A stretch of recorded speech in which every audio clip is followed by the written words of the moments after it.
Good morning, good evening, good afternoon, everybody. We're back again with another episode of the Morbid Symptoms podcast. Tonight, or it's nighttime for me, but it's afternoon in LA. I'm very happy that my on again, off again co-host, Tony, LA Tony, is here, rocking a new look. How you doing, bud? I'm doing great. I hope you're doing well, and everyone in our audience is having a beautiful day or evening. So, of course, the first thing I have to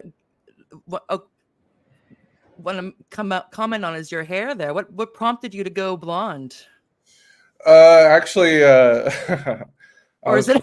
I was trying to go silver, but instead of going to my salon because I didn't want to pay the money, I had Vanessa, my youngest sister, do it, and she didn't know what the fuck she was Oh, doing. okay. And so I've been like saving up because going to the salon, that's a lot of money, and so I was just like, okay, I'm gonna roll with Vanessa because she knows how to do beauty and makeup and all that kind of stuff. And so I was like, okay, but she doesn't really know how to do men's hair yet. You know what I mean? Like she knows how to do women, but she doesn't know how to do men. So it's like, yeah. So I'm left with this piss colored blonde. You know what I mean? Yeah. I mean, you're getting a bit old to have people experiment on your hair. True, aren't I? I know. At 32, I think, I'm becoming a target for the MAGA guys. They're gonna be like, dude, why do you have like colored hair at 32? Well, not just that, but it's just kind of like, it's cool, man. But we don't have to ask if the drape matches if the curtain matches the drape. No. I keep a nice manscape. There you go, ladies. For Tony is single and fairly single, Reagan Mingo. So and apparently he keeps a tidy department. So that's good. Of course. How could you not? I mean, Jesus. I mean, shit, sweat. I mean, sweat alone. I mean, goddamn. You got to keep it. Yeah, I'm all for hygiene. Yeah. And especially in the nether regions. Yeah. Anyway, so again, welcome everybody to the Morbid Symptoms podcast. I'm your host, Tara Van Dyke, and I'm here with my one of my favorite co-hosts, Tony, LA Tony. We're TNT. It's been a while since we've done a TNT. And before we get into gender play and your study of the Los Angeles underground lesbian bar scene, which might be a phrase I never thought I would say online. I mean, or just in general, but not that there's anything wrong with the underground lesbian bar scene, but it's just it's a nice change of pace from the topics we've been covering lately. So, genocide and Armageddon or other things. This is a bit of this seems easy now. Gender versus sex. It's easy now. No problem. We'll dive right in.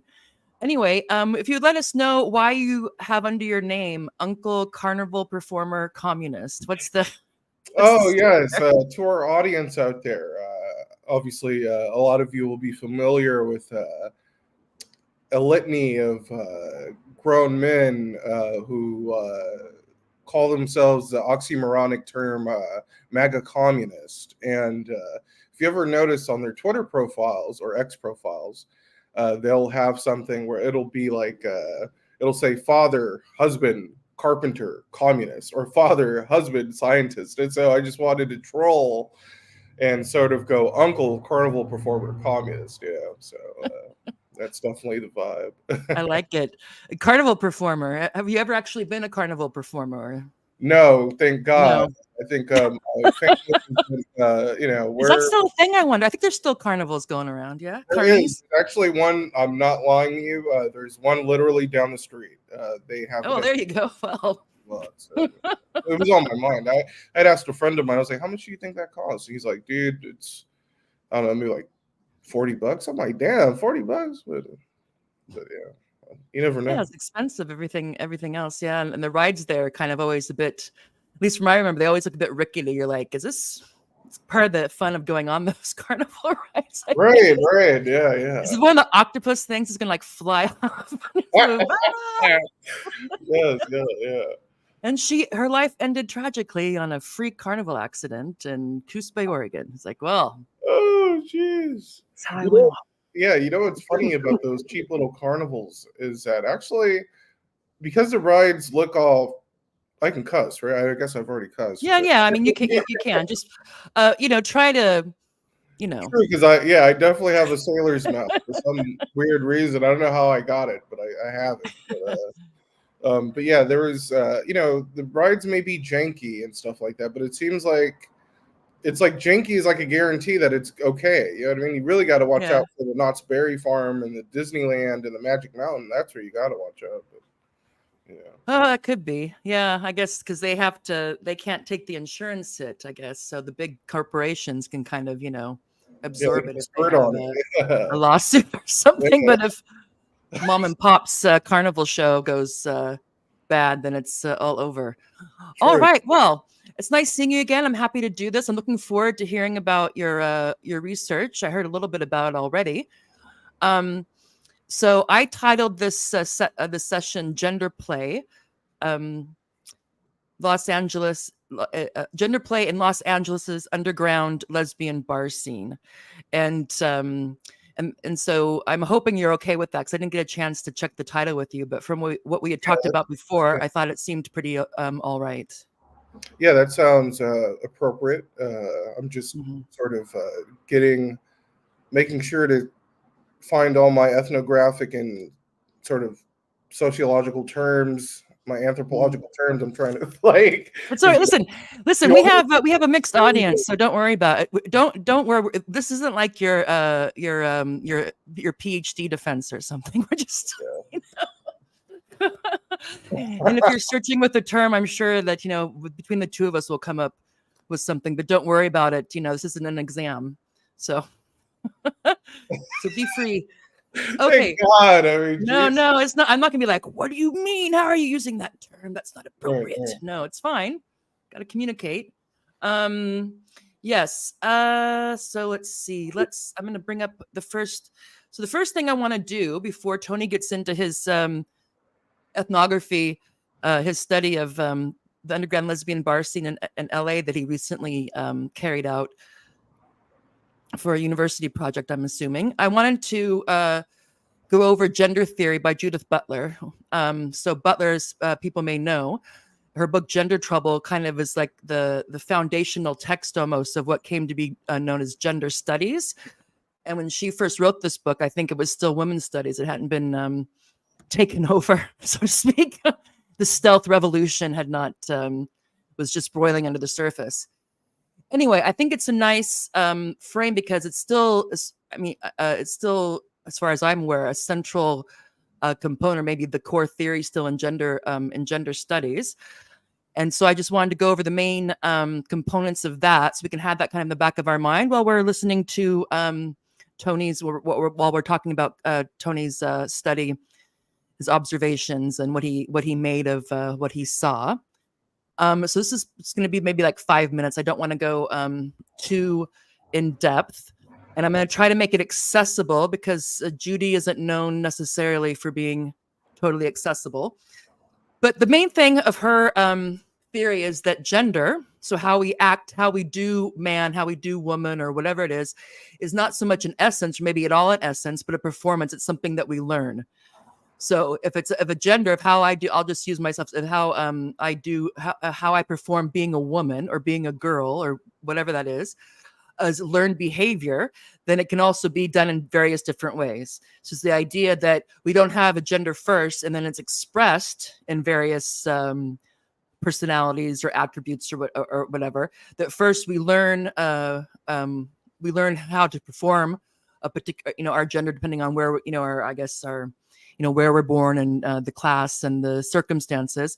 And later that solidifies through these regular actions, seeing other people doing it based on what we get positive and negative feedback on. Then this thing that we think was there all along, our gender, what we'll use the current term,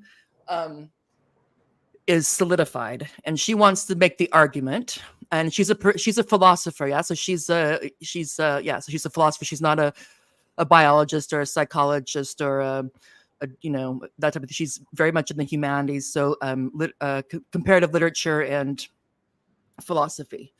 Anyway, so there's 6 main points to her theory. The first one, as I already said, is that gender is a performance, not an essence. So she argues that we don't have an inherent identity or stable trait that individuals possess.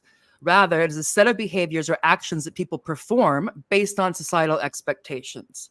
Yeah, so this in itself isn't particularly new. The socialization, you learn how to be a part of a family, a society, a group, that type of thing. But she also wants to make it more than that, make it deeper than that, I think.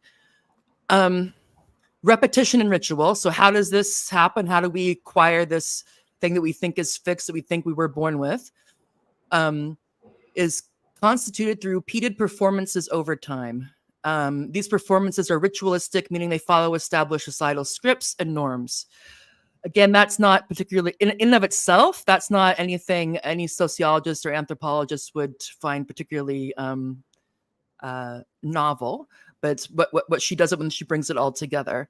And then we have, of course, the buzzword constructed reality. The repeated actions and behaviors create the illusion of a stable gender identity. Thus, gender is a social construct maintained through these continuous acts.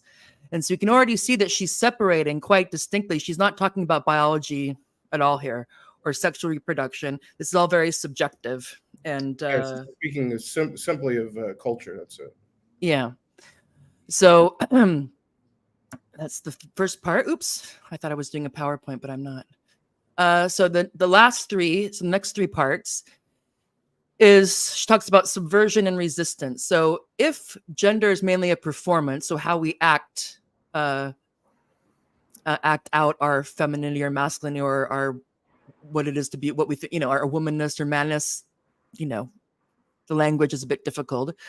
That since if it's performative, then of course you can do different performances, or you can do ironic performances, or mimetic performances, or sarcastic performances, or all kinds of play. This is the thing you hear a lot about in queer theory, but also gender studies is play. You can play around with it, have some fun, or be subversive.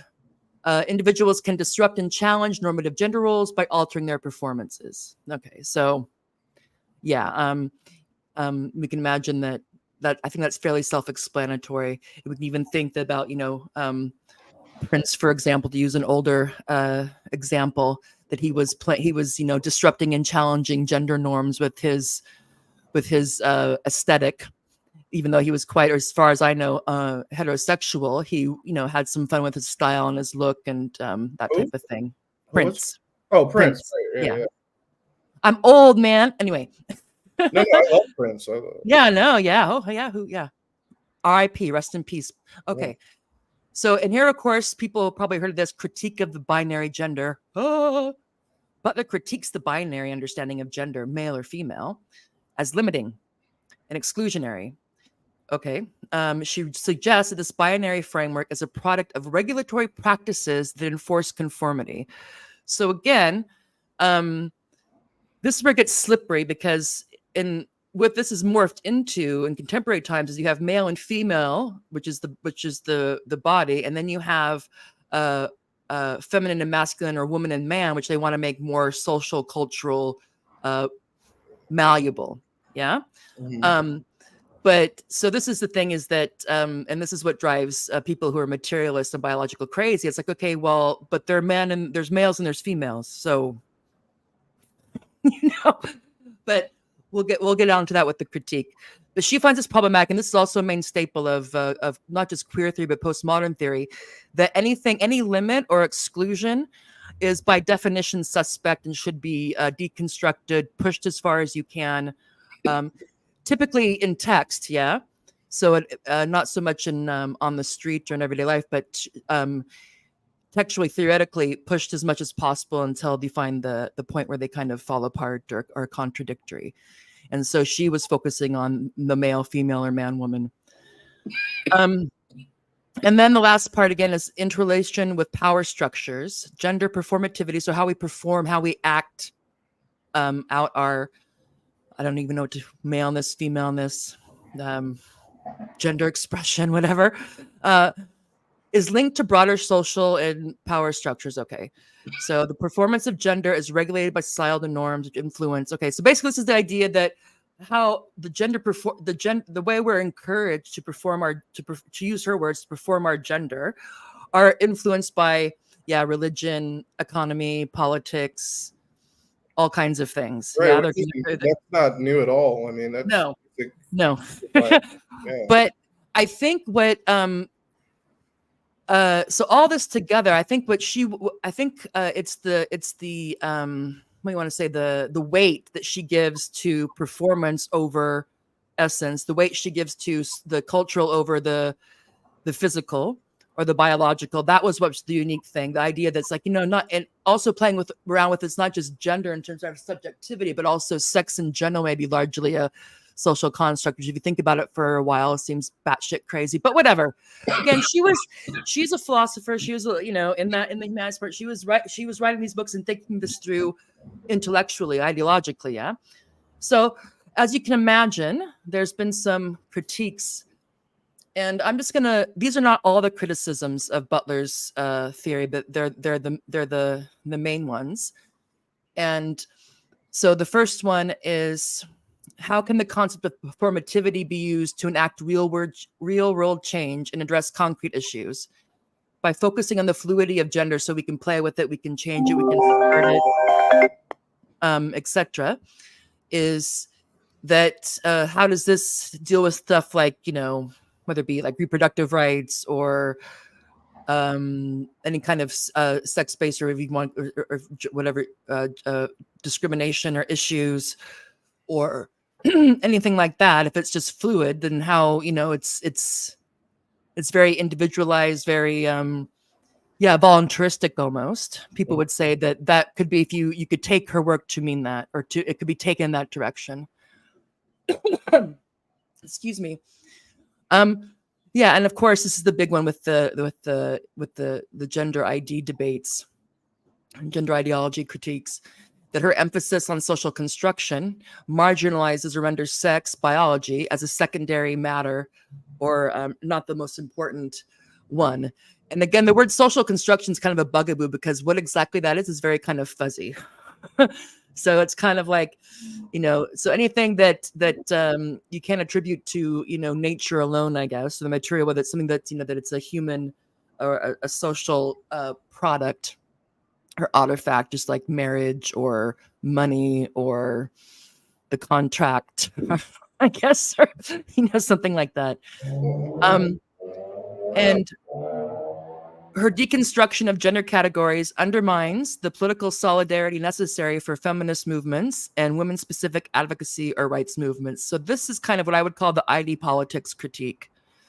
So if you have all these various genders and all these various, if it's sliced and diced and all this stuff, then how it's basically the argument that the category woman is important, politically, economically, philosophically, biologically, that people want to say that, and that basically it's fine if you want to do your deconstruction thing and you want to play with that, that's fine. But come on, let's not forget that these categories exist for a reason, and they primarily have always been biological categories. So woman, man, boy, girl. Now, of course, the expectations and the accoutrements and the differences that get attached to that, of course, have changed throughout time, to a certain degree, back and forth. One last critique. If gender is entirely performative, so it's entirely a performance, it's what we think of coming first, our sense of our woman's self or man's self or whatever, is actually a product of socialization of practices over time. And the critique is this leads to a relativistic view where problematic gender norms are just another way of performing it. So it makes it really impossible. Uh-oh, they're coming to get me, Tony. Deep state. I'm sorry, I tweeted that tweet. Hate crime. Anyway, very hateful.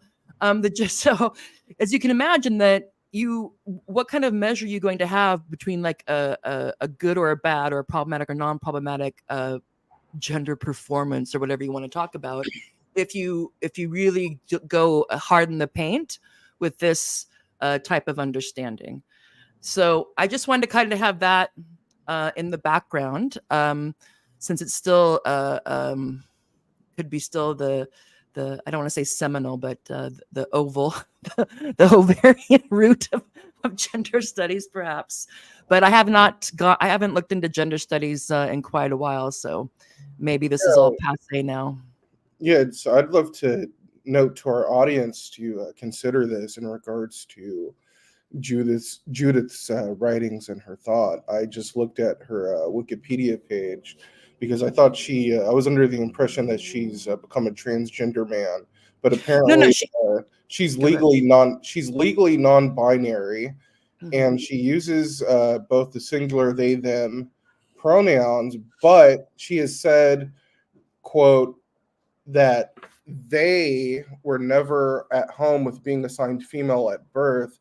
And I want the audience to take note of that in regards to understanding that this woman came into what was originally called women's studies. I took a class last year that was originally called women's studies, but the professor insisted that we call it gender studies, but we need to understand the framing of how this pardon my language here, but an Uncle Tom of women, okay. Invaded. Aunt Lydia? Sorry, Lydia's. Yeah, invaded the female space to essentially disrupt the being of woman due to her own psychological drama within her own psyche and life. I would love the audience to note that. Yeah, I mean, I think that sometimes I wonder, and of course it's always dangerous to psychoanalyze somebody, but I really wonder if it's her that's never really liked being female. Well, she said it. She said, I was never. Yeah. I'll say it again. She says, I was never at home with being assigned female at birth. Assigned female at birth. That's exactly what she said. So, I think and again, this idea that maybe she's been kind of captured by her fame, this thing kind of took off. So you can imagine that she's she's doing her thing. She's a philosophy professor or comparative lit professor. She's doing her thing. She's pushing, she's taking this idea to the next level with social construction and putting it to not just gender, but sex as well. And then it kind of takes off because there's other things going on. And then she has all these people who have kind of, she's kind of almost like a captive to her following, maybe. And she also went they them I think maybe 2 years ago, and she's like 68 years old, and she's been married to Professor Wendy Brown for I think 25-30 years, and they have a son. I think Wendy had the son. So, but yeah, I think that there's something to that it's a bit cliche, but it's like perhaps the problem, or not really the problem, but maybe the impetus for gender trouble and all this stuff is the fact that she doesn't like being female, resents it, would have rather been a man. And I can see that being the push. Yeah. And I don't even think they're saying, I'm not saying that's fantastic, but I'm saying that in and of itself isn't the issue. But if you think of the irony, if that is a big part of it, and it's kind of spurred this whole thing. And of course, it's not just the book Gender Trouble that is responsible for all the gender IDs and the gender medicine and all this stuff. But it is intellectual. It is an intellectual. It does help. It is a support if you can cite well-known philosophers, globally well-known, in support of your wanting to liberate people from having to live with the sex they were assigned at birth. Right.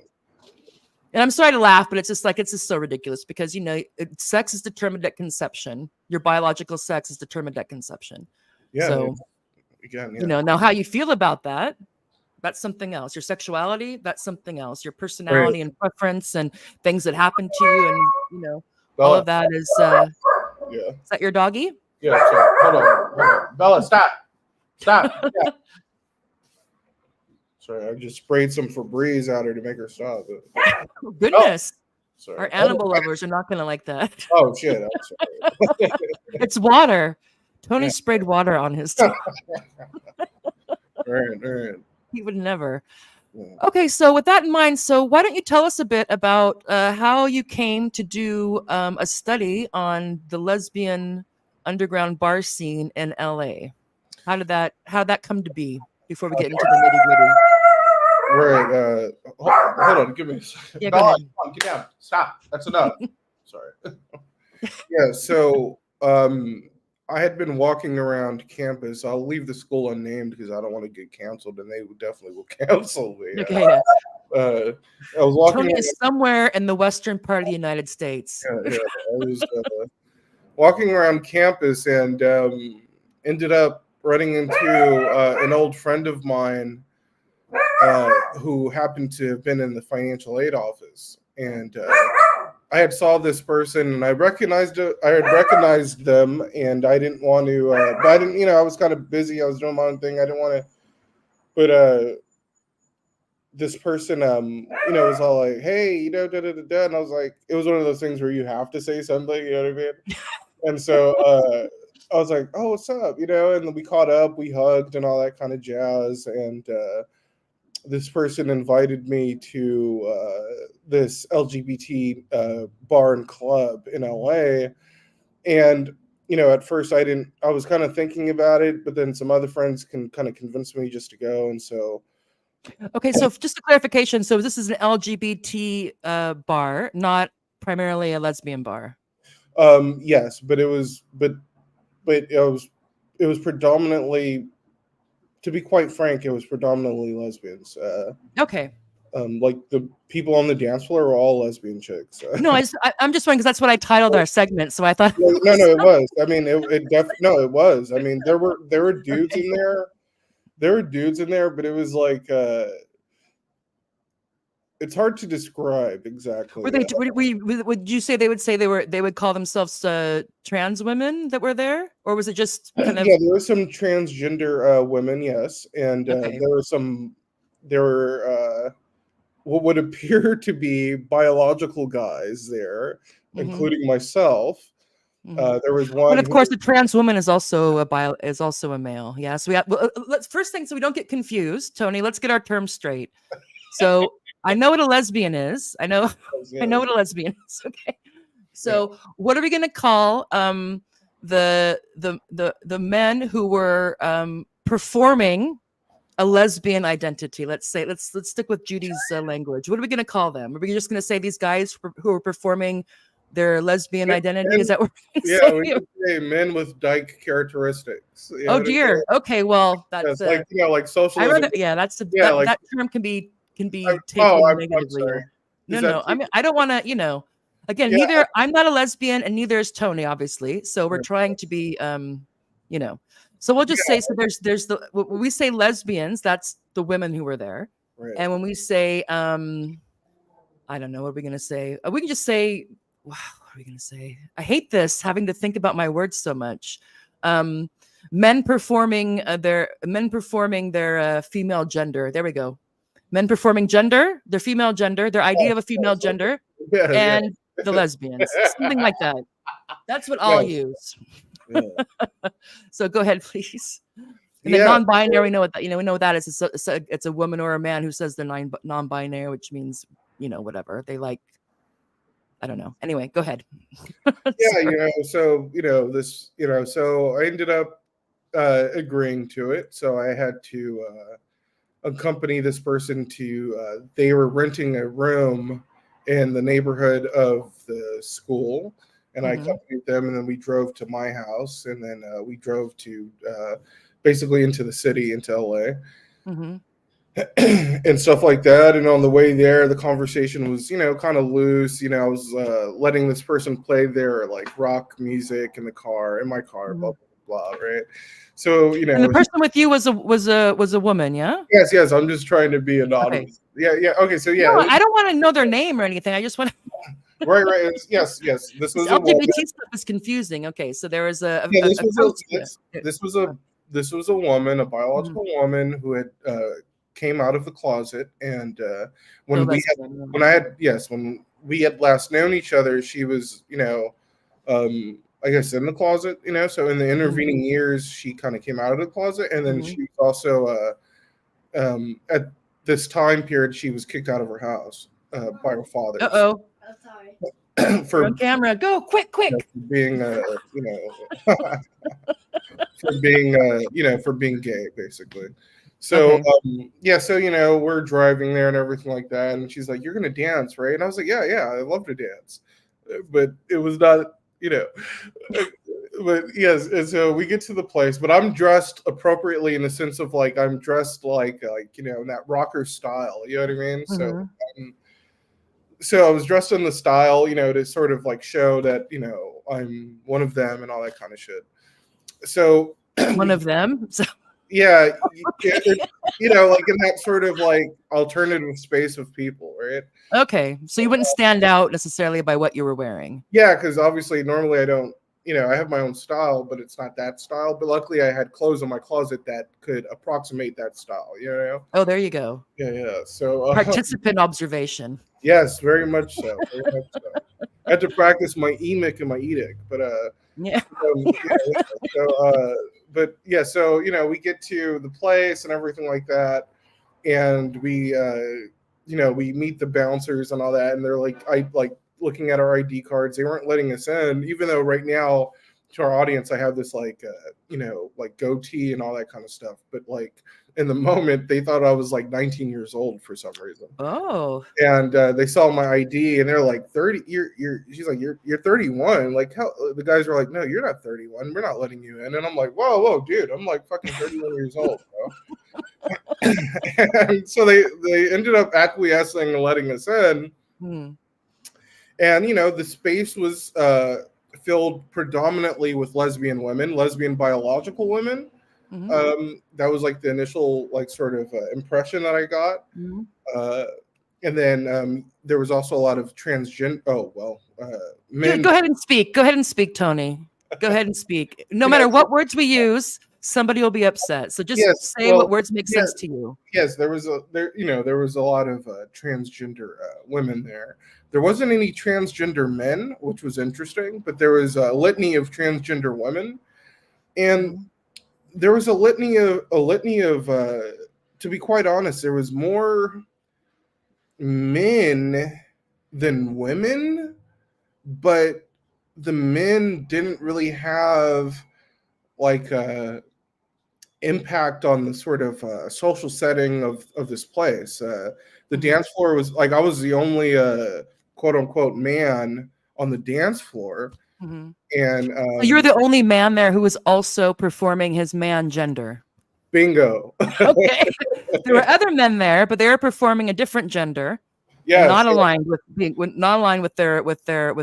their sex. But Tony was there as as a man performing his male gender. Yeah, a la Judith Butler, who makes things so easy. Okay, thank you. Right. So it was a very interesting sort of atmosphere. Meeting those lovely lesbian women, and making small talk and all that, just sort of observing them and stuff like that. They really danced a really interesting style. What do you mean? Like they're dancing, like obviously I'm Puerto Rican, so my kind of club is going to be more like Latin, hip hop, R&B, house music. It's going to be urban, you know what I mean? So it's going to be a different, just I guess like normalized performative heterosexual dancing. Look at you rocking that discourse. That just flowed out of you like water, Tony. So their kind of dancing was just very sort of like it was just odd, really. It was like somewhat like they were like, it was more sort of like there wasn't a mosh pit or anything, but it was like almost like being in a mosh pit. Like they didn't really have any rhythm. It was just kind of like nerdy, weird dancing. I don't know how to explain it. Yeah, because like there was this one woman. Like, a lot of Elaine's from Seinfeld or something. Yeah, they just didn't know how to dance. Like they just sort of they danced. I have video. Oh, I'm sorry. Tony, are you saying that lesbians can't dance? Well, I'm pretty sure some can, but not those at night. This particular group were not well versed in the ways of dance. Okay. No, they were not. And one of them, like, she looked like, for our audience out there, the original L Word, that one, like the more masculine character on that show, she looked exactly like her, complete with the beanie. and she was like standing right in front of me, and me, I'm like essentially like with those boots, I was probably like 6'4", probably. So like, like I'm tall. I'm like, without shoes, I'm like, without ladies. Okay. Yeah, I'm like around 6'1", right? So here's my giant ass. I'm on this dance floor trying to dance, right? And this lesbian woman that I was introduced to, she's in front of me, but like she has like a beanie on. She has like a denim like some sort of like mechanic jacket, like a mechanic. Okay, like a denim jacket, yeah. And she's like with her shoulders just dancing like this, and I'm just like, okay, like what's going on? Like, you know what I mean? Like I'm like, so it wasn't, but it was a lot of nerdy energy. There wasn't a lot of was it a young group? What would you say the average age was? No, not at all. Because I mean, I was in there, so it was. You're not ancient, Tony. Yeah, but the ages ranged because there was literally elderly people there, so it was like, it was a range of ages and a range of ethnicities. I didn't really see any black people. There was only one black dude who came and danced on the dance floor. He was one of the bouncers, and what gender was he performing? He was a heterosexual. Okay, so he was a man doing a man. He was just like, fuck it. He's like, fuck it. I'm gonna get drunk and dance. Like, there you go. But yeah, there was just like one of the bouncers. I think he was like trying to get at me. He was a gay man, and I actually loved I actually liked his look, like not in a homo way, but just like on some fashion. Oh, it's okay. Like he was like kind of like a rockabilly, like he was like a rockabilly type of guy. Rockabilly? Oh, okay. He was like doing these like dance moves where he's all like this and shit. It was like really cool. So it was like that's what his like dancing was, but it was interesting. But yeah, so there wasn't really like within the space, there wasn't like on the dance floor, there wasn't like a sexual, like how you would experience at like a heterosexual club where there's like, there's a sexual energy, like, it's men and women trying to hook up and just dance, like when you go to a salsa club or you go to a hip hop, there wasn't any of that. It was like there was a heavy like more so like the performance was about the identity in itself. Let's celebrate that we are this identity. And so it was a place to literally go and perform whenever your current it was gender, quote unquote, gender identity is. Exactly. Okay. It was exactly that. So like the people, like it was more so like there was this gigantic Mexican man or transgender Mexican dude or whatever the fuck. Like he was like he was wearing, I remember I told you this, he was wearing like a feather vest, and he got on the dance floor and he was twerking, but it was like, it was more so like for him, again, it was more so of like, I can perform that I'm a woman within this space, but then I can also sort of like, there's an element of playing in fashion, you know what I mean? Like almost like playing dress up. Just the aesthetic? Yes, it was like, yes, exactly. It was like playing dress up type vibe. There was actually some really like I wanted to dance with them because I love like those kind of like alternative chicks, like that woman I follow on Twitter who's also like a communist. I'm pretty sure our audience will know who she is. Jamie from, remember when she was on the Majority Report? So there was like yeah. Right. So, but I was like kind of not nervous to ask them to dance or anything, but I was just like, wait, are you a lesbian? Because I want to like, you know what I mean?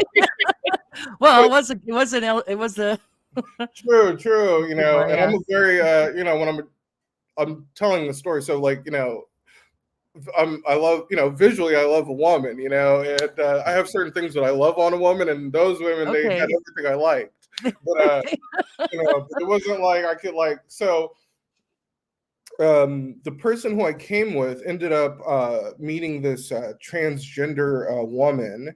And this is where it got very interesting in regards to this conversation that we're having. This person was, for all appearances, a man, but came dressed very sort of like waif-like, WAIF, waif. Waif. Okay. Yeah, very waif-like and very feminine, and had a spoken a higher register and was projecting themselves as a woman. And but you could see obviously that it was a man. Oh no, it was fully a man. Like there was no add-ons. Yeah, no doubt. No add-ons. Yeah, there was no add-ons. There was no. I'm just gonna speak as I speak. No, cool. No, I'm just saying. So you were saying that this didn't seem to have any surgery. It was dressed up like scantily clad and waif-like. Okay. But was projecting a sense of femininity and spoke at like on this higher. Instead of speaking in his normal, his normal register, he spoke at a higher register, and told us his name and all that. And as soon as I went to I think I went to take a piss, my friend who's an out lesbian and who told me that she would never that she wouldn't fuck or date a guy or anything like that.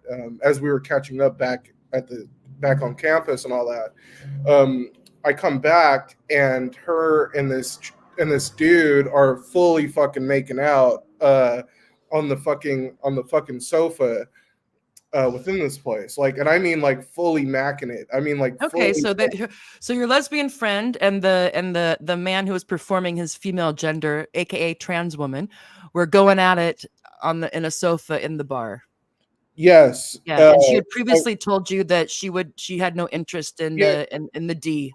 Yeah, because as we were catching up, because she had actually had a crush on me back in 2019. And me, I'm gonna speak as I speak. So I'm gonna use some language here. Oh, Tony, don't get me in trouble. No. Okay, so me, so once a woman sort of kind of opens the door, okay, I'm gonna see what's in there. You know what I mean? See if you want to see, you want to, see if you can get a date. You know what I mean? And see if I could, for people. So you knew that you knew that she, at least a few years ago, she had liked you, and so you just want to be like, hey, maybe there's still a spark there or something. I was like, okay, let's smash, but so she stops it right then there, and she's like, no, she's like, I'm a lesbian now. I'm like, I would never fuck a guy, and I would never, I'm not attracted to men. I'm like, oh, okay, yeah. But so fast forward to me coming back to her, they were no longer dancing. They were on the sofa aggressively making out, aggressively. Okay. I actually have video. I should have sent it to you. No. Yes, this is a good point. We talked about this, and actually consulted a friend of mine. I'm like, you could blur out faces and whatnot, but it just seemed a bit okay, let's just use Tony. You saw the person. You saw the person that person I sent you. That post. Yeah. That was the wave. Dude. Yeah, that was the dude. Oh, okay. I thought so. Yeah. Okay. Yeah. Okay. And I sent you the picture I took of both of them together, right? Yes. Okay. Yes. Yeah. They were dude. They were fucking. Sorry, audience. We're not sharing that with you. Private. Yeah. Okay. So they start, aggressively making out. I go up to them and I'm trying to get her attention by saying her name because I wanted to ask her if she had any money if I could go, if I could get a drink at the bar. You had your own money? No, her and I were both tapped out. That was what was so funny about that shit. Okay, her and I were both tapped out, and I was trying not to, not to interrupt or anything, but hey, excuse me. Yeah, because I'm if I'm gonna be here, I need some weed, I need some drink. You know what I mean? Because because it becomes awkward after I'm a big ass guy dancing in this fucking dance floor with a bunch of lesbians. You know what I mean? You took the edge off.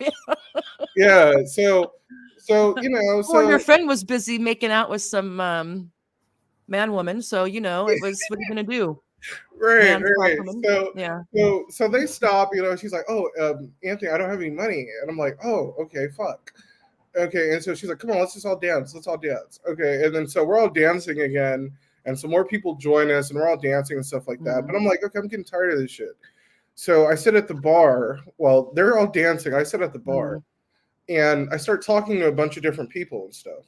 Obviously, I'm a talker, I guess. But like, I'm talking and all this, and I'm starting to sort of like out myself as like an outsider by just speaking in a way, you know. And but you know, they were cool and nice, you know, and they were kind of like taking pity on me because like I wasn't gonna get any. Well, I can't say I wasn't gonna get any action, but yeah. you know, People coming to that bar were not looking for your particular flavor. Yeah. Right. So I'm talking to all of them, you know, and getting to hear them and know them and stuff like that. And you know, the first words that come out their mouths are like towards me is like, oh, what? They'll like put their hand out and they'll be like, oh, what's your pronouns? So I'm like, whoa, what pronouns? And like, God is my witness. Up till this year, you know, I've made my jokes about pronouns, but I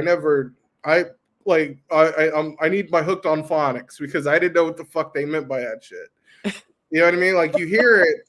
Yeah. I'm so in my own zone as a man. Like I'll like, you know, over the years, like, oh, you laugh at it, but you don't really like what the fuck is that shit? You know what I mean? But like that night they started to teach me about the people I met there. They started to teach me about the different lingo and stuff like that. So they taught me what pronouns are.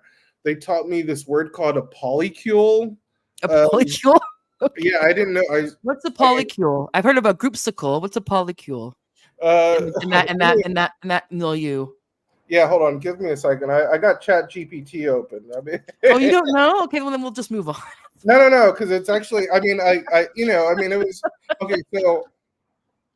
So it's a poly. Okay, so basically, it's tied to sort of like these polyamorous type of like social living standards or settings that these people find themselves in, where things are very sort of open and fluid in regards to sexual partnerships and relationships. And so I'm like vibing with them, and they're like, you know, I'm listening to them, and they're kind of putting me on game and stuff in regards to their community and stuff like that, and learning their languages, and then also asking them what they do. Learning their languages? Yeah, no, because seriously, I know, it's just cute. Yeah, like, I mean, no, because they didn't really speak.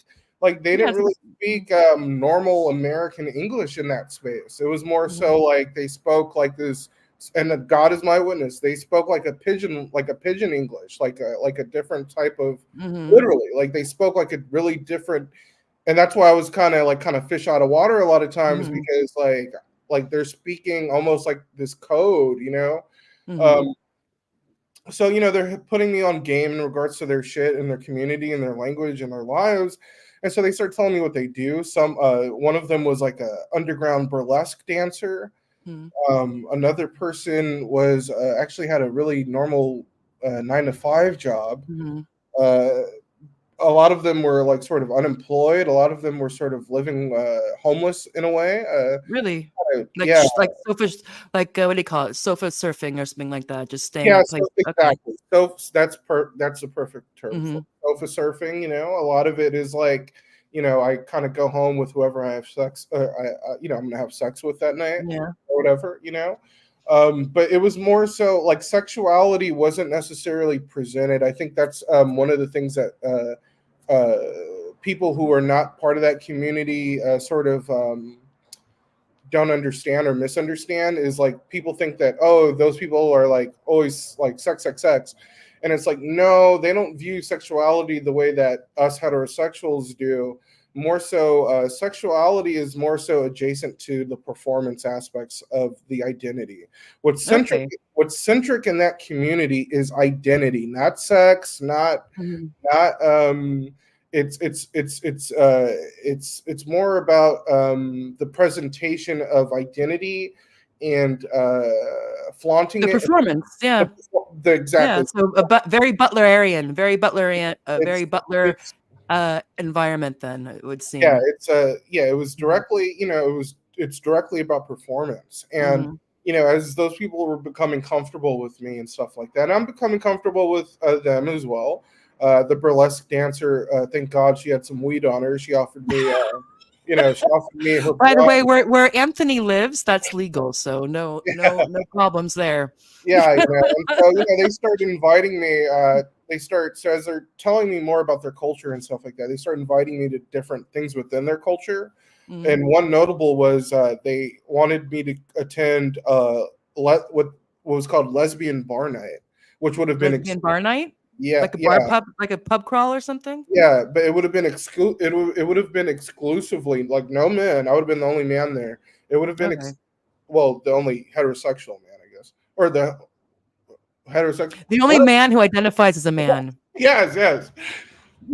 So, And this is where I wanted to if I could just stop you for a second, Tony, because I don't know if you're aware of this, but in the kind of gender sex wars, one of the main fault lines is about lesbians losing their spaces when they get kind of inundated, or the men who identify as women want to enter their spaces. So the lesbian bars and other things, are their dating apps, or and that this has become quite an issue because, of course, the standard thing was well, we're lesbians, so we're interested in women. We're not interested in men who think they're women or pretending to be women. But what you found is that this group was quite no, fine. exactly. There was no issue with that. There wasn't any of that, to be quite honest, and there wasn't. Okay. There hasn't been. They accepted the. No, it's a total. No. It's a total, like, the sort of maybe that must have existed maybe in the 2000s or the 90s or 80s, but now it's so completely all encompassing and all embracing. And where you were at LA, yeah. Yes, so the whole.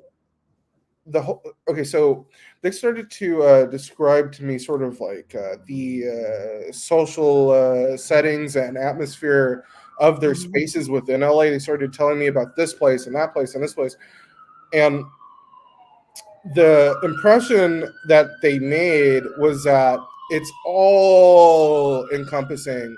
So there isn't oddly enough, there isn't a like, they're not going to, there isn't a, oh, you're a 6'1" man, you can't come to what's worded as lesbian bar night. No, everything now is all encompassing. So if you are, it doesn't matter what race you are, what gender you're performing, whatever you are, it's all, but, and this is a but, the sort of LGBT community in space is led by women, and you have to perform as a woman. That's where the thing is. Like, and it isn't like it isn't like, so you have, like, you'll have gay men, but the total space of the community is led by women and women performing adults. Do you understand? Women performing adults. What do you mean? Meaning that, like, okay, transgender women. Do you understand? Oh, okay. There is no prejudice or turf-like conceptions amongst this Los Angeles LGBT community. There isn't. It's all encompassing. It's fine, yeah.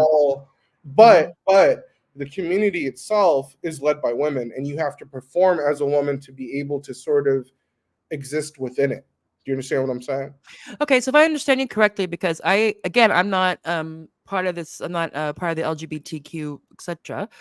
But I would have gotten the fact that the LGBTQ is still dominated by gay men. No. And then subsequently trans, but of course a lot of the trans community, trans community is also men who identify as trans. And then you would think that lesbians have been marginalized. That's kind of the gist that I get from what I hear from other places. But you're saying where you're from, what you saw was totally opposite from that. That it was the women ruled the roost, whether it be the lesbians or the men performing their lesbian gender.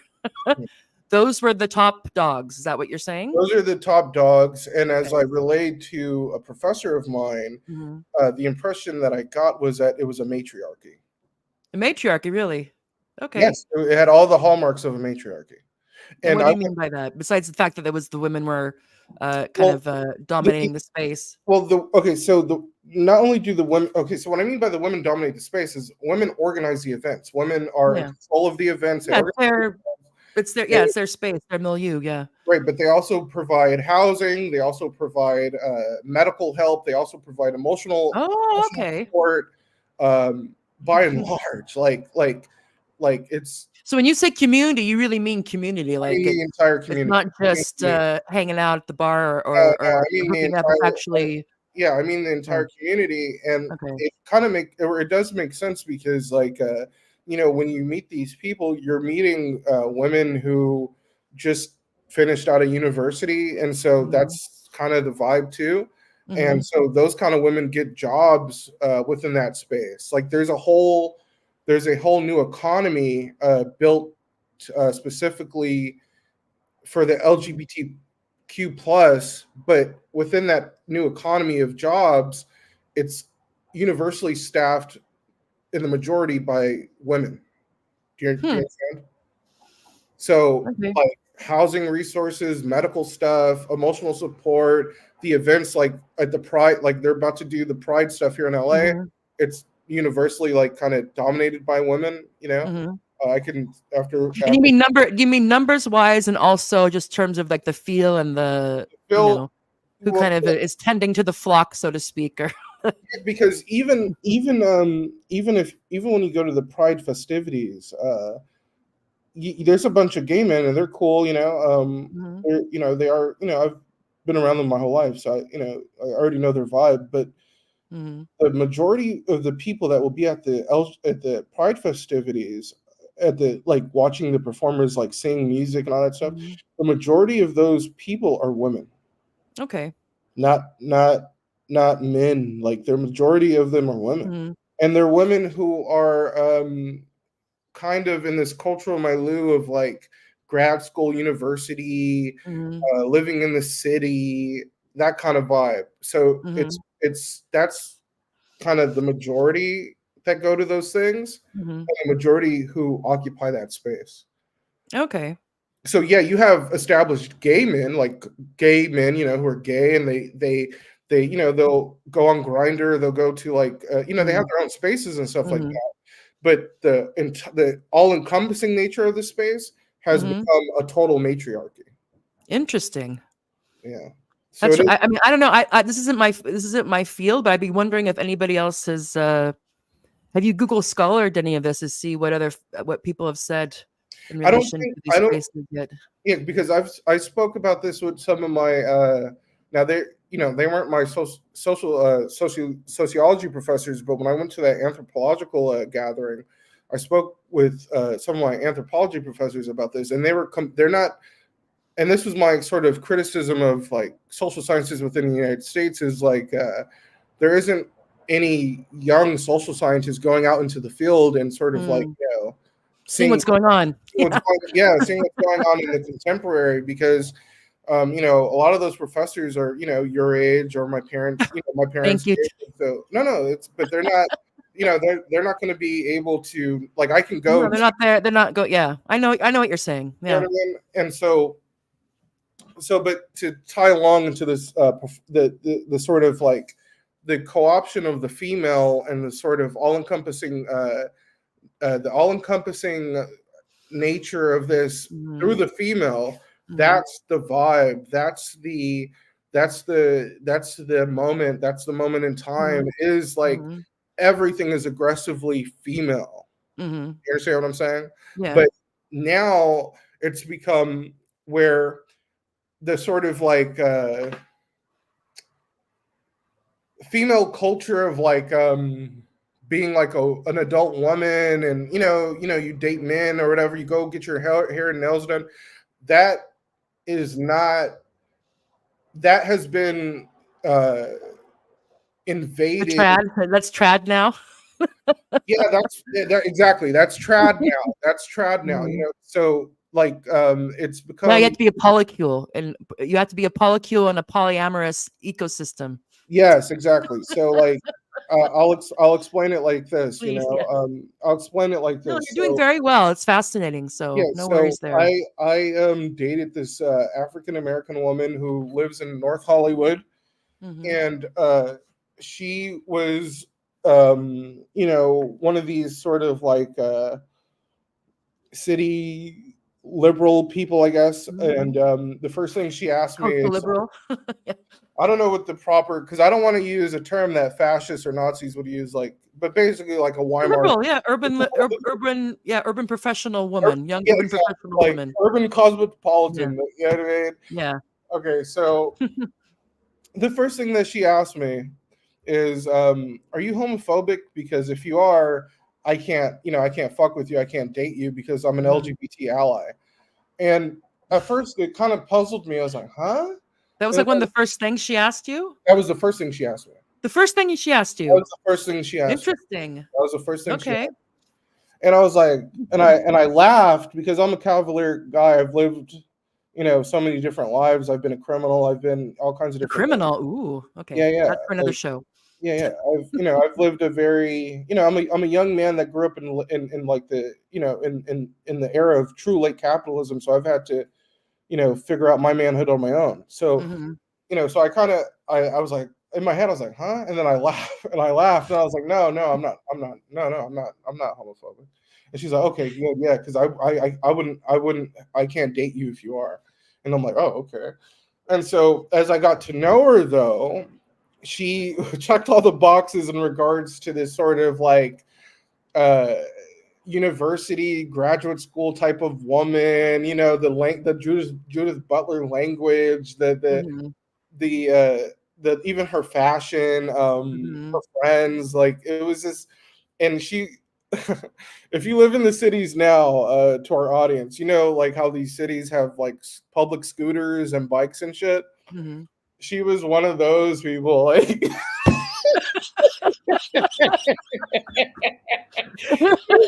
She was one of those people. Do you see what I'm saying? And so, maybe, yeah. She's going around on the public scooter. Yeah, and then like, so as we're getting to know each other and stuff like that, she starts asking me about my own identity. She starts asking me, like, insisting upon my racial identity, and it did make me feel uncomfortable because from how she was framing things, she wanted me to perform a certain racial identity 24/7 in the sort of like in that sort of liberal city metropolitan cosmopolitan sense. And I was just like, no, that's not me, but and then so as we continue to get to know each other and stuff like that, obviously with your romantic partners, you want to know what their sexuality is and what they, and by sexuality, I mean like what kind of sex they like. And so she is this gonna get really is this gonna get extra? but like, no, because this is a warning. This is part of it, right? So I don't know why, because even I asked you this. I don't know why people have this impression of me that I would give off like I like kinky sex, which I do not. But like, so she asked me, she's all like, "Oh yeah, I would have pictured you, using a dildo," and I'm like, "What?" Like, in my head, I was like, "I've never put a dick up my ass." Like, what the fuck? Okay. Like, but you get me, like, okay. How long had you known her at this point when she's asking these kinds of questions? A few weeks. Okay, so this wasn't like the first or second night, but even though I'm trying to think about back when I was dating, at what point when I brought up that question, I don't know. No, right? So I shot back at her. I was like, well, I mean, I shot back at her. I was like, fuck no, and I was like, well, I mean, I was like, fuck no, and I was just like, well, I mean, what are have you ever been with a woman? And she's like, yes, I have, but I didn't like it. She's like, I like sex with a man because I need to feel the the strong energy. And I'm like, okay, yeah, that's good. Okay. But the spaces that she wanted to introduce me into, to accompany her with, were all dominated by women and LGBT. It was that intersection of where, like, it's no longer being a woman. Being a woman now is seen as being LGBT. Do you understand? Okay.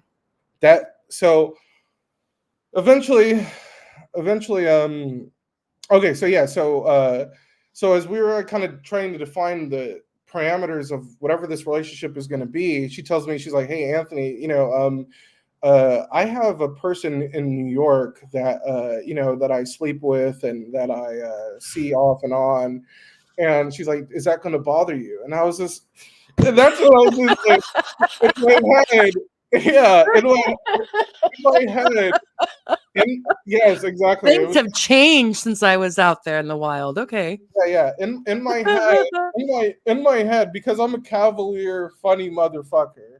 Okay. In my head, I'm laughing, and I'm like, "Of course, this bitch is like this." I Okay. was like, Okay. Yeah. Yeah. "Oh, I'm sorry." Salty language. I was like, "What the fuck is this shit?" Like a fucking like. I never watched it, but like that fucking HBO show Girls or some shit like that. Like it was like I was in the episode of that, but it was that kind of woman. Yeah. You know what I'm saying? Well, no, let's recap here. So first one of the first things she asked you is if you're cool with the LGBTQ, and if you weren't, then she wouldn't be able to date you. And you're like, yeah, then I'm cool. And a little while later, she wants to get into like your sexual proclivities, Mhm. like if you were into toys or whatnot. And then after that, she asks you if you mind that she has a friend with benefits in New York, if that would Dude, bother you or not. That's a lot. it was, but it was like, but this is why, I got to give Haz credit for that last episode we did when he was all like, because he's Hazaldin, yeah, for infrared. Yeah. because he was right about this shit, because he was all like, anytime we as men try to present like a heteronormativity, it's immediately pushed back. And so with her, I was all like, So she wanted a straight relationship with you, but the kind of the gay performance or something. Is that what you're saying? she wanted Yeah. the whole, So like a Trojan horse on the gay on the outside, but hetero on the inside. Is that the she wanted this whole liberal, I mean, she wanted this whole cosmopolitan postmodernist Judith Butler university grad school type chick, that whole vibe. Like she wanted that whole shit, and it was just like, that's not me. Like I'm a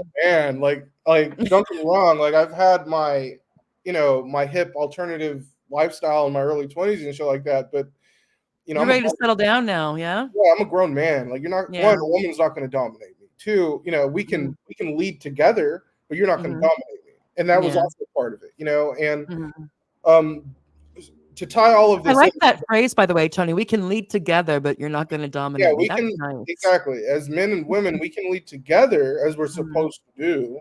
But a woman, you're not going to dominate me. You're not going to make me go to these spaces where I'm not going to listen, because I'm not going to listen to female rap. Like that's not like, no. Like, well, it seemed like she wanted you to be her boyfriend in the bedroom and her gay friend out and about. Is that what you're? Yes, what it is. She wanted both. Exactly, because that's exactly what it well, is. You can get it. I mean, you can get that combo because in my time, my gay friends are fantastic. If I could have had that combo, that would have been nice. But they were never interested. Go ahead. You know what? I'm so fucking glad that you put that shit that way, because that is exactly the vibe. They want a fucking gay man. Yeah. But they want a gay straight man. They want a gay straight man. They want a gay, yes. They want a straight gay man. No, a gay straight man. Yeah, yes, it follows that. It was a Sex in the City episode. I don't know if that was before your time. I've you know, it's funny. My sisters, my two youngest sisters, they called me earlier today, and Veronica was like, "Anthony, did you ever watch Sex in the City?" I was like, "Fuck no." I was like, she's like, "Why?" And I was like, well, a few reasons. One, I'm a man, and then two, I'm straight. Like what? Like I don't watch that shit. But like, but that's definitely the vibe. But as to tie all of this in regards to, because you're a geographer, right? Yeah. Okay, so I have my textbook here. Well, you can hear me, right? Yeah. Yeah, you have a textbook. Oh dear. Okay. Yeah, well, no. I hear. Okay, so this is. I'm pretty sure you're familiar with the models of urban structure. Yeah. Right. Yeah. So, in regards to this phenomena that we're speaking of, we have to address how people are distributed within urban areas, and obviously, the different models. I'm looking at the different models here, like the concentric zone model and all that kind of stuff.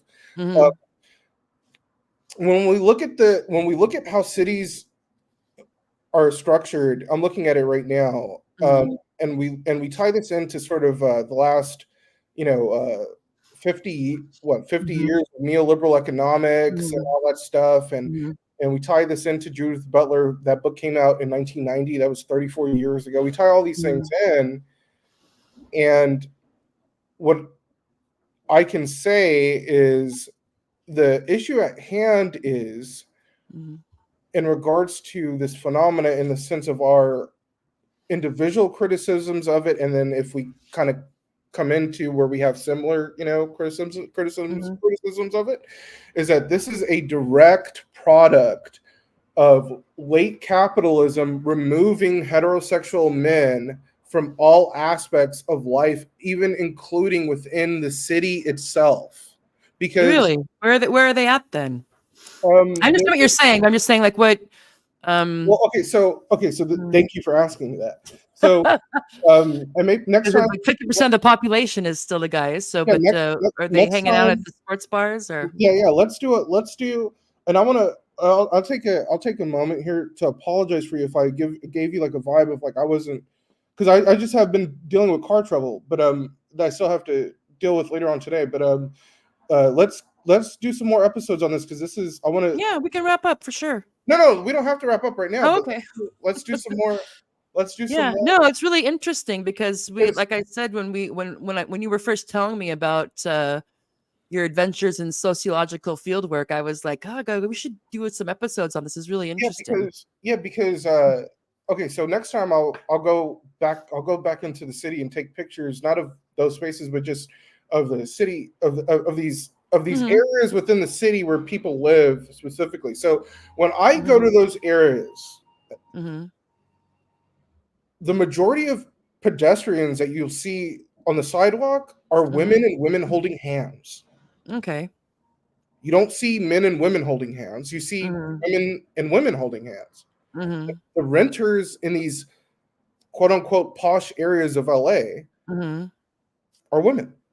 Okay. There are no men within that sort of zone in the city. So like when I'm like I could be walking through Venice or any Santa Monica or blah blah blah. Yeah, you're gonna have gay men, you're going to have but the majority of people are women. Do you understand? Yeah, you understand, but I'm just wondering where the men are. That's the men. Okay, they so have to be someplace. So. No, and I'm going to tell you where they are, because I worked for the United States Census in 2020. Oh, there you go. Okay, so the men, from what I found while working for the you mean like single? So you're talking about where the single women? I'll tell you where the single men are. Okay. A lot of the single men are living in sort of like the sort of outskirts of the city, living in ethnic enclave, like the Mexican ethnic enclaves, living in complete anonymity. There was many, for example, there was this man who was born in 1991, who I knocked on his apartment door, and the guy was just living in this apartment by himself. And he looked completely out of it. Okay. And the men who rent alone are living more so on the outskirts of those posh areas. They can't afford those posh areas because the rent in those posh areas is going to be between 2,200 to 3 G's a month. Yeah, a month. Okay, so a lot of these men are also not attending college or university, so a lot of them are working in LA. They work construction, or they drive Uber or Lyft. Yeah, delivery. Yeah, DoorDash and stuff like that. That's kind of what is the vibe, and a lot of them, including myself, because I live with my dad. A lot of them live at home with their families, and a lot of them are living not just at home with mom, dad, whatever. No, they're living at home with brother, uncle, like multi-generational. The rents are so high. Yeah, you know what I'm saying. So where are the men in this space? Well, the men aren't really there. They're more so still living at home. Okay. Or they can't afford rent. They can really only afford in like the poor areas of LA. So that's South Central. That's like I know dudes who, you know, quote unquote, are have their shit together in a way, but they're renting in the ghetto. Do you understand what I'm saying? Yeah. Because that's all they can afford. You know what I mean? So it's like that's where they are. So there isn't any. So within the sort of, and so that kind of creates the sort of like gap in between sort of how people interact interpersonally and through their the pool of romantic partners. Is you have these women who have gone to grad school, who have gone to university, and yeah, they want some dick, to be honest, but at the same time, they can't really relate to that dick because they're too egg-headed, and the dick that they are going let's no, no, I get what you're saying. Again, it's the thing is that in the bedroom they want the outside of that they want the gay friend. Yes. In the bedroom they want a man to handle that. You know what I mean? But like but I know what you mean. Yeah. Yes. So but the issue is those women can't communicate with those men because those men haven't had the opportunity to educate themselves. So those men are they're kind of stuck in some sort of in between phase. Yeah. And their sort of baseline of thought is very sort of rudimentary. So these dudes are more so, they're more into the sort of traditional working class type of like social fun. That means like cars and like sports, video games. So basically, so they wouldn't have a lot in common to talk about. No, they don't. Yeah. They don't have anything in common, and for me as an individual, it does give me, I'm going to be completely honest for our audience here. It does, and if you are a young man such as myself who is educated, but also can speak to women and has style, you can mop up. You know what I mean? Because no, you really can't. There's like a lot of the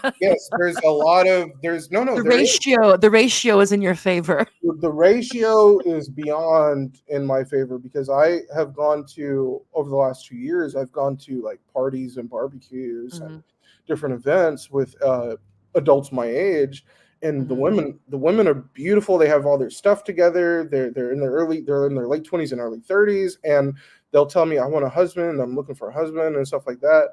And they're perfect. You know what I mean? They're wife material, but they can't find a man because the man doesn't have, not only does he not have the mental capacity to be able to speak and understand those women, the man doesn't have the economics. Yeah, he still has roommates or living at home. Yeah, when you're dealing with a woman who went to university and grad school, you're dealing with women who have like legitimate careers, and you're a guy that's doing construction. You know what I mean? Like it doesn't. Hard. Yeah. So there's not. So if you want more than just a night or two, exactly. Yeah. So there's this large. Usually, not that they can't work out, but yeah, typically. Yeah. There's a large pool of women, and so a lot of these women have been like, okay, well, fuck it, I'm gonna just do this lesbian shit because it's like, well, this lesbian shit. Yeah, and I'm being serious. It's like a large part. No, it's true because you go to those like if I go to the I don't know if it's this weekend, but they're all setting it up. But if I go to the Pride festivities in LA, you're gonna meet a lot of women who are would be quote unquote heterosexual, but are there because again there's not a pool of men, so they're gonna be okay. Well, I'm gonna do this shit because they're lonely and they want a partner. Do you understand what I'm saying? So it's like, so that's also part of it. But I've spoken a lot. I don't know if you have any thoughts. Yeah, I think there's a lot of stuff. You have a lot of interesting hypotheses. Yeah. The starting point. Yeah, no. I mean, because if she wants a 20-page research paper, I mean, goddamn. More than 20, please. That's just. You want more than 20. Jesus, she wants all the sites and all the citations. Okay, anyway, yeah. I mean, but if you were to unpack this, I mean, each one of there's several topics you touched upon. Each one of them could be a chapter. I mean, you can make a PhD thesis out of this if you wanted to. Let's go. Yeah. But no, I mean, the last part is really interesting because it's kind of almost brings in this kind of cultural evolutionary thing. So what What do you mean by happens that? if you have, and what I mean by that is, and again, I'm just framing this as we speak. I haven't thought about this a lot. So but I mean, so you have a situation. So let's say, we'll just say LA, and you have, there's this class difference. There's a group of professional urban women, late 20s, early 30s professionals, and there's not enough of men in that same class, both culturally and economically. Yeah. Mhm. So, and what seems like what you're saying is that you're associating that as kind of to put in variable terms, as something that's causing some women to entertain and to enter lesbian relationships who wouldn't you think would be less likely to do that if there was more men, more suitable suitors in the area. And it's very much I mean, if you think about it, if you have a social system, an organic social system, what do you do when you have those kind of imbalances? I mean, I think I'm just throwing this out there. I'm not saying that is what it is, but that kind of metaphor, I think, would be an interesting way of thinking about it. Yeah. So, but really, I have to tell you that your sociological imagination and eye is quite nice, Tony. Picking up that stuff, noting it down. You got your notes, and you're, connecting it to the themes in your courses and the societal shifts. So good for you, Tony. You know who's my inspiration? I don't know if you ever heard of him. The Victorian explorer and sort of proto social scientist, Richard Burton. Are you familiar with him? Oh, I think so. Yeah, that's how I kind of approach this, because it's like, I'm a heterosexual, I have style, I have, I'm also dangerous in a sense, you know what I mean? Like, I'm with the action, you know what I mean? Like, you know what I mean? Like, I'm with the business.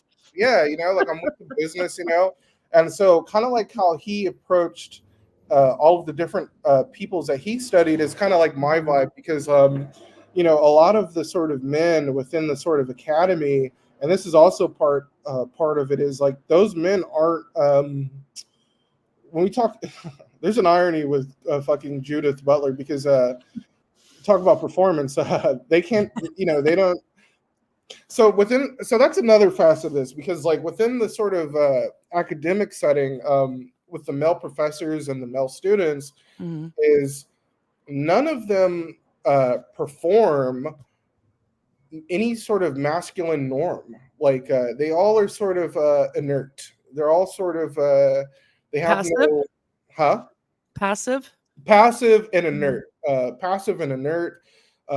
Quick to acquiesce to sort of like the LGBT woman sort of like matriarchy type rules.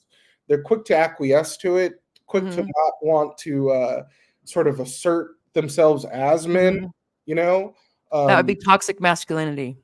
Exactly. And then also, no mansplaining, no manspreading. Yeah, and also how they come to work, how they come to school, how they come to when they're out in the doing all kinds of different things on the field. They're not dressed attractively. They're not dressed like where it would attract a woman. They're dressed very sort of dopey and run down. You see a lot of like, right now I got to go back to, I need to go get groomed up, with my face, but like a lot of those men come there with like beards all jacked up, hair all like, don't know how to do their not putting any kind of effort into it. So they seem kind of moderately depressed then. Exactly. And I'll be sitting there, like I'll be going to these things, these meetings and stuff like that. I'm sitting, okay, so here's the thing. And I can share this. Remember how I told you my little is it the secret? Yeah, remember how I told you my little thing with one of my professors, right? Okay. Maybe that would be a good cliffhanger. Maybe that'd be a good cliffhanger. Oh wait, you want to leave now? I mean, no. I just say I want to be, because this has been the only thing, Tony, I love you. I could talk to you all day. I'm just saying is that this has been a very rich episode. Yeah. So it might kind of before we jump off onto something related but different. I'm not gonna go into a long spiel about it. But my point is, my point is Mhm. the fact that I can pull a couple of professors, the fact that I can pull some of these women Mhm. is because of my visual presentation alongside of my verbal presentation. They know a man is in the room. So I've Mhm. spoken to these women alone, one-on-one, and they will tell me it was this is their words. I kid you not. God is my witness. It was so they're like I believe it. Go ahead. they're like it's so refreshing to have a man in the room. That's exactly Mm. that's exactly what they said. These two women professors who you've Yes. who you in your words pulled, Yes, and they're all which like, means they were attracted to you. Yeah. well, I well, get it. We don't need all the details. yeah, but Gentlemen, don't kiss and tell, Tony. yes, they're all like, it's so, they're all like, it's so glad to have a man in the room because they're all, these are exactly the words, and they're all like, yeah, I'll be sitting in conferences and stuff like that, and I'm just like, God, this is our words. When is a man going to be here? When is a man going to show up? When is this? Like, and it's like, so you have these professional women and they want men, but it's like, okay. And a lot of them don't want to be lesbians and they don't even like that shit. So they end up. That is a powerful statement. Yeah. So what, Again, yeah. so Based on your experience, we have to preface this here. He's not talking about all. Yeah. This is the voice of the people here. This is the real working class socialist voice. Okay. But yeah, so with this sort of cast of women, a lot of them end up doing, and I kid you not, because I almost dated a woman who I grew up with, who's now a professional sociologist, and she went to UCLA. She's lived in Spain and all that. What her and those women I just referenced, what they end up having to live in, they end up having to essentially live completely asexually, where they don't get any sexual attention. They have no romantic relationships to speak of. And I've asked them, like, and this was a woman, I was like, why don't you go see what you can, but they're it's like, it's not that they're scared or anything, but it's also the eggheadedness has like made them not know how to kind of, how to flirt, how to. Yeah, exactly. Yeah. And so there's a lot of like, so that woman it didn't really work. The woman who I'm referencing, who went to UCLA and all that stuff, it didn't really work out between her and I. And she was all like, you know what, fuck all this. I'm going to go watch porn. And that was like her.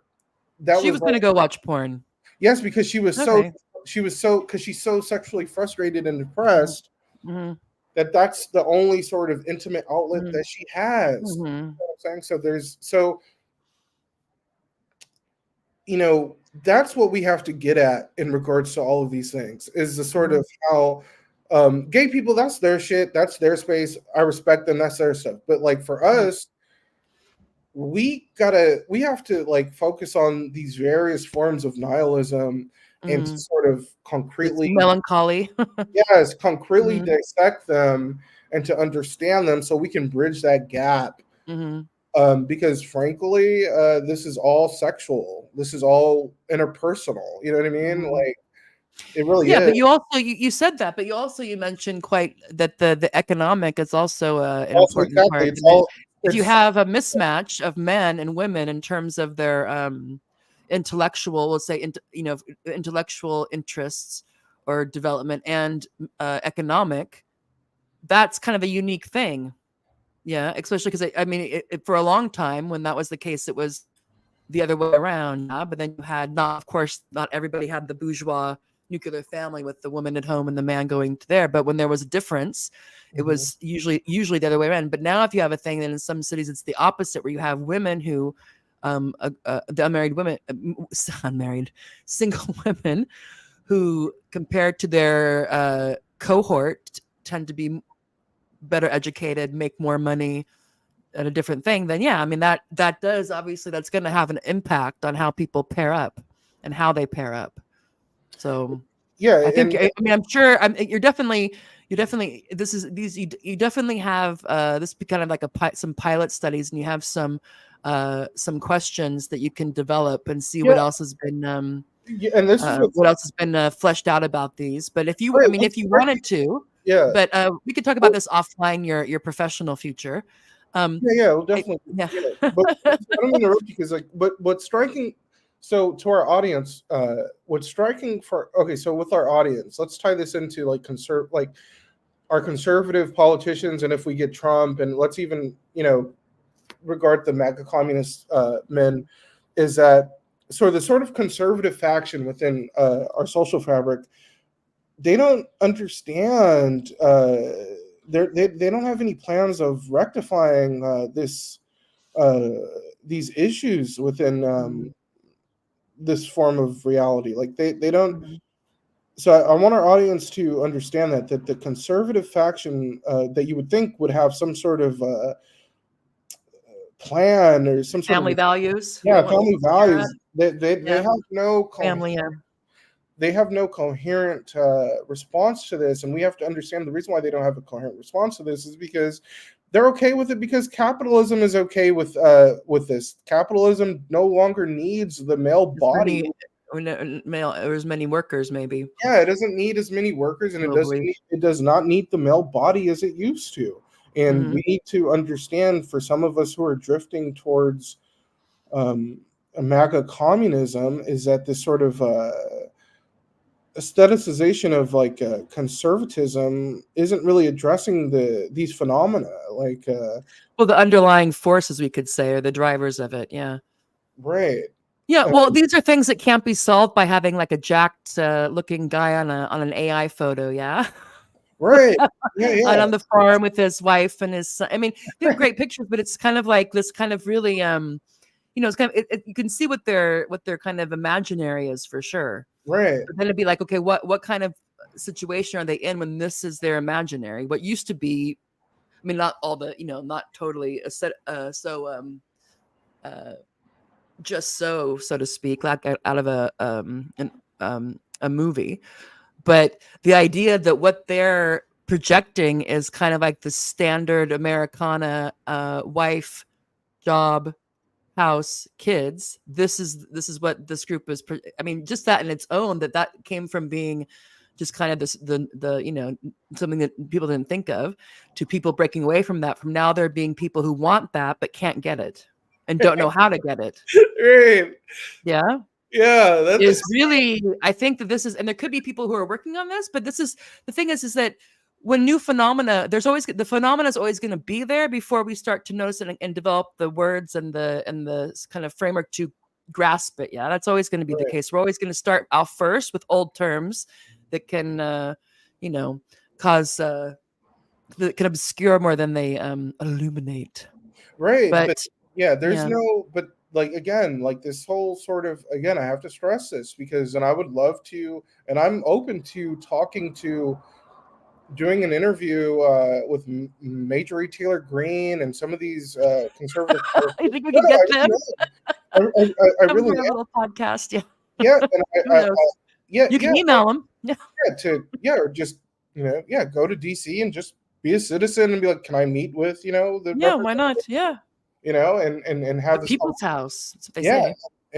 But I want our audience to understand something about the sort of litany of nihilism. Is that okay? So let's say I hypothetically, Major Taylor Greene accepts me to come talk with her in her office, and I tell her this stuff, but then instead of coming up with a coherent social policy, she basically starts rambling about aesthetics, and I think that's the nihilism. The wokeness. It's the wokeness. But for the wokeness, everything would be fine. Yeah, exactly. Yeah, so that's the thing that socialists have to stress is the fact they have to put words to that and make it a focus, and get rid of and stop talking about abolishing the family and we have all this stuff that is actually part of the problem, perhaps.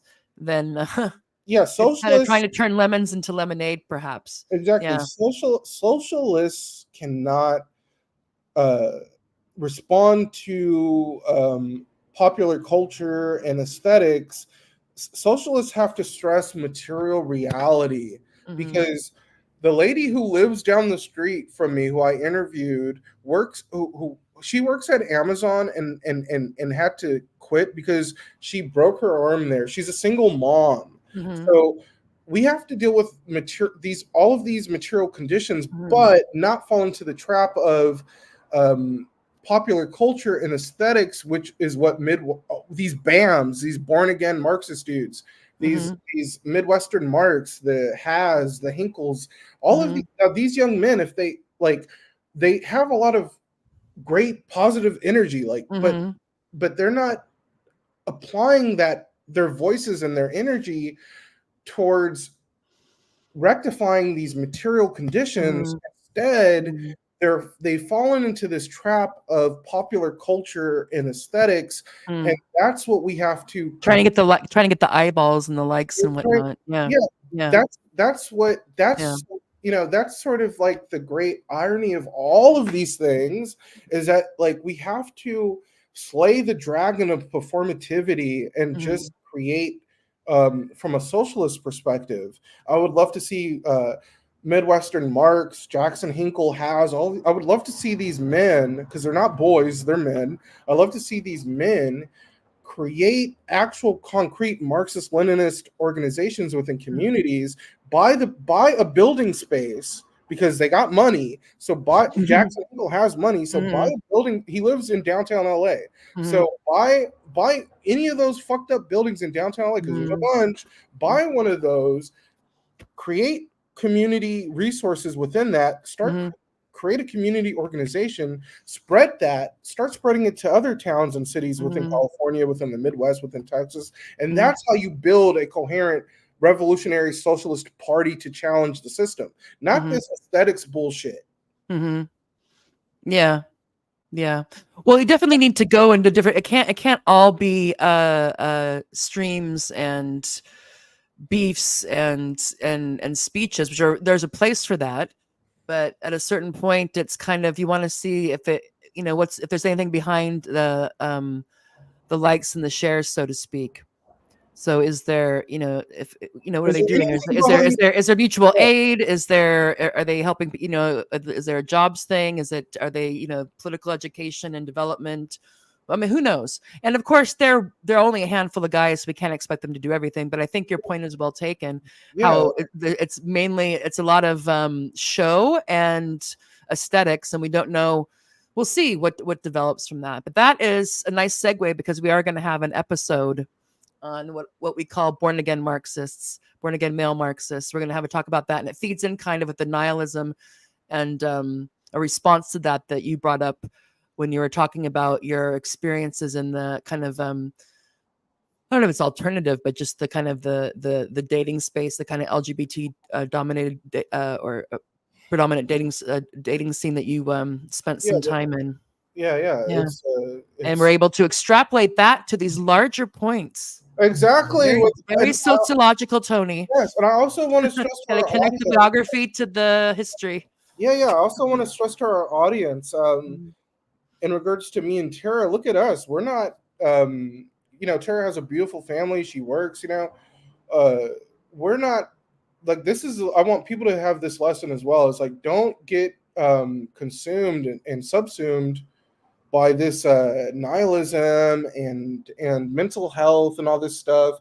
Don't let this shit drag you down, because you still have to live in it. It's okay to live in it. Movement. Yeah, I live in it. I would love to have a wife and kids. I don't, but I know I'm going to get there, but I don't let it weigh me down that I don't have it. You know what I mean? So it's like, like for the people out there in our audience who are struggling with coming to terms with these various realities and phenomena that they have to live in within this context of like capitalism, it's okay, slow down, breathe, and know that you're fucked, but it's okay. Well, that's kind of there you go. But that's the beginning of something. Realizing that, kind of accepting the situation that we're in is the first step to acting our way or getting our way out of it, perhaps. Yeah. Okay, on that note, you fans out there, go play outside or some shit. I don't know go play some basketball, dude. Leave the Twitter alone, man. Go out there and shoot some hoops. Like, yeah. All right. Well, Tony, this has been great. Really fascinating, really rich stuff in the kind of like a seed bed of possible things you could develop going forward, or other people could if you were interested. But anyway, this has been the Morbid Symptoms podcast. My co-host is Tony. LA Tony's back. Yeah, baby, with the blonde hair. And we've been talking about, we start off with a review of Judith Butler's gender theory, because Tony, the bulk of the show was Tony talking about his time, his kind of, what we call fortuitous or serendipitous ethnography in kind of the underground or the alternative lesbian bar scene and LGBT scene in LA. And we talked about the mismatch between the class despair that the professional, the young or the professional women in their late 20s and early 30s, there isn't a comparable pool of men that is in that same group, and the issues that are coming out of that. Anyway, it's been really rich, Tony. We have lots to talk about. This has been fantastic. Good. I'm just so, I mean, not like you're my student or my son or something, but I'm so proud of you, Tony. Thank you. I know. But do something with that hair, man. I know. I gotta. Money's tight right now. I have a job interview tomorrow. Okay. I have well, good luck. Yeah. Thank you. Yes. But as All soon right. as I get back up, I'll go to the salon. But... Yeah. Okay. Well, this has been Morbid Symptoms. You want to say anything else, Tony, before we close this out? That's our next episode, and if you guys follow, subscribe. Yeah, feel free to submit and contribute to this podcast. We all appreciate it. All right. See you later, Tony. Thank you.